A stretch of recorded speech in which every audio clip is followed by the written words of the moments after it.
Hey everybody, how's it going? It is Matt and it is Wild Wednesday, and I got yet another review for you. But before I roll on to any of that, I want to wish each and every one of you a great morning, evening, dawn, day, or dusk. Whenever it is you're watching this, I hope you're having a great time because life really is too short as is.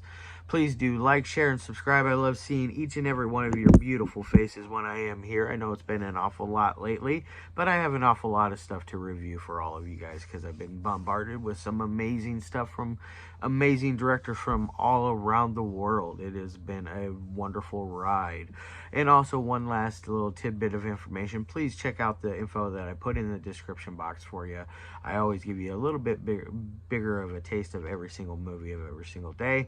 I give you a very brief synopsis, which I never write that. I usually get that from either IMDb or the back of the box. I'm not a writer, I'm a talker. I give you your starring cast, your director, your runtime of the cut I'm watching, along with an MPAA rating. If there is one that exists, which most of the time, let's face it, folks, there isn't going to be one with the films that I cover. Some trivia if I find anything worthwhile of mentioning. A link for a trailer or a scene from the movie itself, and then if it's something super low budget and independent underground stuff like I like to cover, I like to also put a link in there for a place for where you can purchase it, which I did that for today's as well. And today's is it's hard to believe it is 10 years old already, and it is none other than Die Delta Pi by Sean Donohue and Christopher Leto or Leto. I'm not 100% sure on that one. Christopher, I'm sorry if I murdered your last name. I'll call you Chris. I'm sure that's what you prefer. But both Sean and Chris made this film 10 years ago. And I believe it was all filmed down in and around the Florida, Tampa Bay area. It is a very interesting film. It runs at about an hour, and I think it was about an hour and 18 minutes, if memory serves me correctly. It's not a super long movie. It's feature length, but it is not a really long feature length, which is nice. So you can easily sneak in two short feature length films in the amount of one long feature length film. So definitely a bonus in my opinion, because I like to watch the shorter features than opposed to one really long one like Godfather or like Judgment at Nuremberg, or which I love Judgment at Nuremberg and Godfather or Scarface. Those are all amazing films, but I prefer something shorter because that's quite the undertaking, and it's a lot of it's a lot of commitment. But anyways, like I said, this runs it's got a very short runtime at like an hour and 18 minutes, like I was saying. It is released by Gator Blade Films in conjunction with Reaper Films, I believe was the other film company listed on there. You can purchase it through Sean Donohue's company, through Gator Blade Films, and I believe it's only available through DVD only. I don't know if there's a Blu-ray on this one or not. Either way, it's worth the purchase. Excuse me. Now, what exactly is this movie about? So basically, what it is, it starts out set in the 80s. You're at a Delta Pi sorority house, and they are getting ready to do a party, and the house mother comes along, and she's kind of a bitch. She's not a very pleasant lady. She's very rough around the edges, and she's like telling these girls, like, no, you're not gonna do this, you're not gonna do that, this she's just very, very domineering and very just angry person. At one point after this confrontation, she goes outside and she is witnessed by one guy, who later on you find out he's a police officer, becomes a police officer, but he witnesses her taking a pull off of a flask that she has hidden in the trunk of her car. So that shows you what kind of a person that this den mother is, this house mother is. So she's not all necessarily on the level. She's very very on edge. She's talking to herself. She's very angry. She's like, you got over this shit years ago. You don't let these bitches do this to you. You don't let them talk this way to you. Things of that nature. I mean, she's very very just adamant on how displeased she is at the moment. So what happens is you find out that the girls they're having a bonfire party, and at the bonfire they end up inviting one of the outsider type girls, who is a nerdy girl. They invite her. She gets burned alive, essentially. Um, and that sets up your premise. And so the den mother, house mother, I don't know why I keep calling her den mother, because that's Girl Scouts. But the house mother, she goes haywire and decides she's going to start killing everybody, and so she does. And in the process, she gets her face pretty scarred up. She's already not a very attractive woman. They point that out several times. Like, oh my God, she's a really ugly lady. This, that, and the other. They uh, she gets in a fight, a struggle with one of the fraternity guys that's at the party, and there just happens to be a pot of boiling water going on the stove at that exact moment. Why, I don't know. Maybe somebody wanted some deviled eggs. I don't know. Some hard boiled eggs. Don't know. Either way, either way, he takes the hot water and splashes it in the broad's face. Yeah, I just said broad. I don't know why I did, but splashes it in her face. Maybe I said it because she's just so evil and mean and just distasteful. Like she's a very unlikable character. She does a great job at making you hate her. Like everything that comes out of her mouth, I just wanted to just slap her, like she's just such a bitch. But fast forward at 27 years later, you got a group of girls they're going to open up that dorm sorority yet again. They're having another bonfire. They've been doing this thing, burning the effigy, over the years, and it's basically the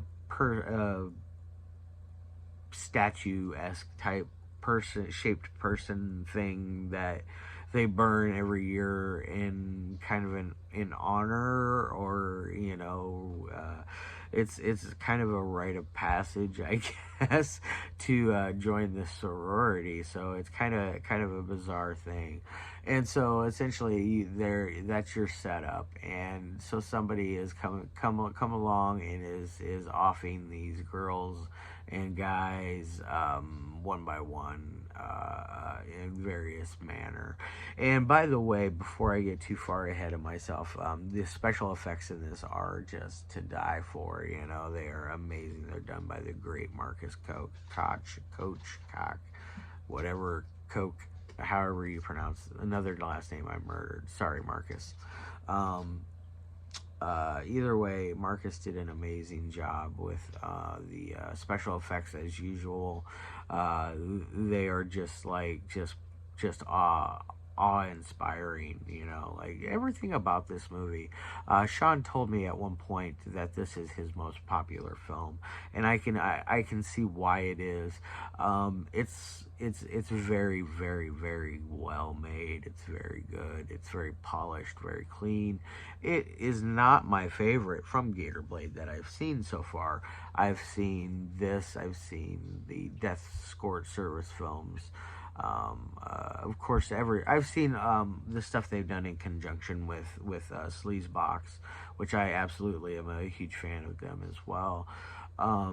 but my favorite overall film from Sean Donohue, I reviewed. It was last week or the week before, and that was The Heartbreak Killer, which was just absolutely just a stunning piece of film. And I highly, highly, highly recommend every one of you go out there and get a copy of that one and watch it. And this one, pick up Sean's work. He's a very good director and knows what the hell he's doing, and I like that.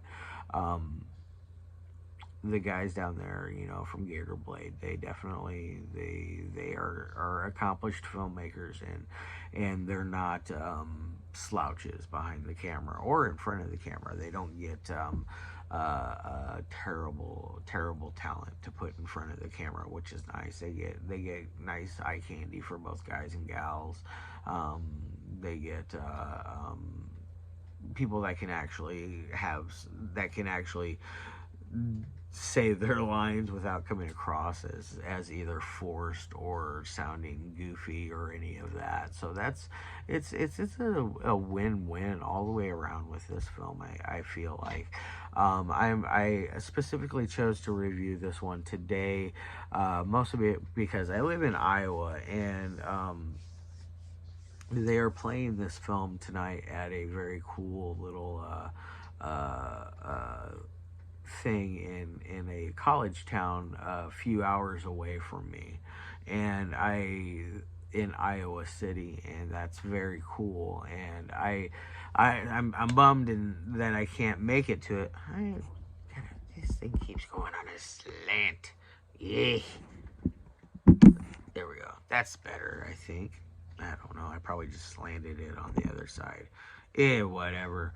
Let's just leave it. Either way, it's playing in Iowa City tonight, and so I'm excited for Sean to have that play there for the college crowd there, because I think they're going to just eat this thing up and have a blast with it. It's just it's going to be a perfect place for it.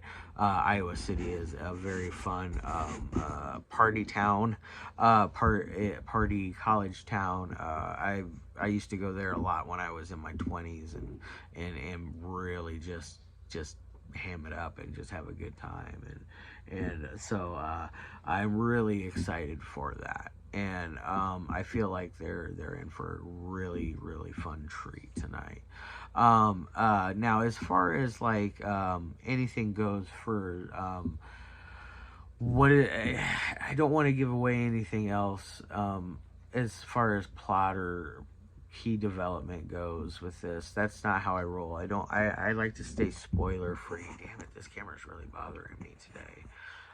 That's better, except I'm like off center. They're somewhat better. Fuck it. But anyways, I'm swearing a lot in this one today. That's okay. It's a Gator Blade Films. It's Gator Blade Films review, so we swear. I don't want to. I don't like to give away spoilers. Obviously, that's not how I roll. I don't like showing clips of movies because, for one, the copyright crap. I don't want to deal with that. And two, it comes back to spoilers once again, and I don't like that. That's why I don't watch many reviewers anymore, because there's a lot out there that they spoil the whole movie, and that's a Debbie Downer for me. Makes me not want to watch it. And that's the last thing I want to do is have you guys turned off and not want to watch this movie, because it is very cool, very cool. Now, as far as ratings go on technical abilities, I've been definitely touting that Sean and Chris are very good at what they do. The editing is smooth and crispy and clean. The dialogue works well. It's never long-winded or sounds forced or boring. Like it doesn't lag. I didn't find myself like checking my watch. I don't wear a watch, or checking the time on my phone to see how much time is left to go or whatnot. It worked out perfectly. I thought this is my kind of film, and I think a lot of my people that tune in and check out my videos will like this movie, and they will have a good time with it. It is available for free to watch on Tubi, just to let you know. I believe it is 100% uncut on there. They have 3 of Sean's films on there. They have this, they have The Heartbreak Killer, and they also have Zed's Dead, which I was informed by Sean that is a cut version. Unfortunately, the only way you can get that one 100% uncut is to purchase it from Sean himself. So definitely skip Zed's Dead on Tubi, not unless you really want to see it, and then come back and get an uncut copy. I may do that just so I can, because I really want to see it. I'm curious. It's a very interesting story. Not as interesting as Die Die Delta Pi, though. As far as my 1 through 5 ratings would go on this one, I'm going to give this thing a 3.5 out of 5. It could have pushed a little further and got that 4. I think the runtime was perfect, so the runtime, making it longer wouldn't have done anything. Shortening it up would have, I think, hindered it, because I think it would have took away from the plot development too much. So I think that is one thing that was really key. It had a good runtime. I can't stress that enough. The camera work is very, very, very good. It's not like anything like mind blowing or gonna change your whole aspect of camera work. It's not gonna do anything that's gonna be crazy or anything like that, but it works really well for what it does, and I really appreciated it and liked it. The acting is fine. There's no bad acting. So yeah. So 3.5 out of 5. I think this is a fair enough, solid film. I highly recommend it. If I was stupid Siskel and Egbert head, I would give it 2 thumbs up. But either way, definitely check it out. I will be back at you with another one tomorrow. I am not 100% what I am doing tomorrow. I think it's going to be one called Pink Rabbit. Very interesting. All right. Love y'all faces. See you as always. And